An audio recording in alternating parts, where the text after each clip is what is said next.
എടി വീട്ടിൽ പെട്ടെന്ന് പോണോ എനിക്ക്? വീട്ടിൽ പോണോ? പിന്നെ നമ്മളെ റൂമൊക്കെ ഒന്ന് അലങ്കരിക്കണം. നല്ല കളർ ബൾബൊക്കെ ഇട്ട് കത്തിച്ച് ഇല്ല മൂട്ടി തിരിക്കുമ്പോഴത്തേക്കില്ല വന്ന പൊട്ട് വരൂലേ പറഞ്ഞ. അതെന്താ പൂരം നടക്കുന്ന അവിടെ? അതല്ലെന്ന് പിന്നെ നമ്മളെ കിടക്കാള റൂമല്ലേ. ആ. അപ്പൊ 6 മണിക്ക് മുമ്പ് എനിക്ക് അവിടെ ചെല്ലണം. അതെന്താ 6 മണി കഴിഞ്ഞ വിഷയം? 6 മണി കഴിഞ്ഞാൽ എനിക്ക് കണ്ണ് കാണത്തില്ലെന്നേ. കണ്ണ് കാണത്തില്ല? കണ്ണ് കാണത്തില്ല. എന്താ പകലാതി രാത്രി കൂടണം? പകൽ എനിക്ക് കാണാൻ പറ്റത്തില്ല മോനെ, ഇപ്പൊ തന്നെ മങ്ങൽ തുടങ്ങി. അപ്പൊ രാത്രി നിങ്ങൾക്കും കണ്ടുകൊണ്ടൂടെ, പകല് നിങ്ങൾക്കും കണ്ടുകൊണ്ടൂടെ.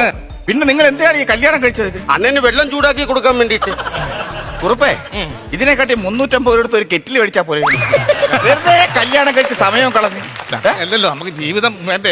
ജീവിതം വേണം. അപ്പോഴേ രണ്ടുപേരും ഒന്ന് ഷൈൻ ചെയ്യേണ്ടി വരും. എന്താ ഷൈൻ ചെയ്യേണ്ടി വരുമോന്ന്? അത് പറയാനല്ലേ മോനെ, നമ്മളെ കല്യാണത്തിന് വരണം മോനെ. എന്റെ മുത്താണത്. നമ്മൾ ഇങ്ങനെ അങ്ങ് അടിച്ചു പൊളിച്ചൊരു ജീവിതം വേണം മോനെ. എന്റെ സ്റ്റൈലാണ് അവൾ. ഷൈൻ ചെയ്യാൻ പറഞ്ഞു. അങ്ങനെ ഷൈൻ ചെയ്യാനാണ് പറഞ്ഞത്. രണ്ടുപേരും ഇതിൽ സൈൻ ചെയ്യണമെന്ന്.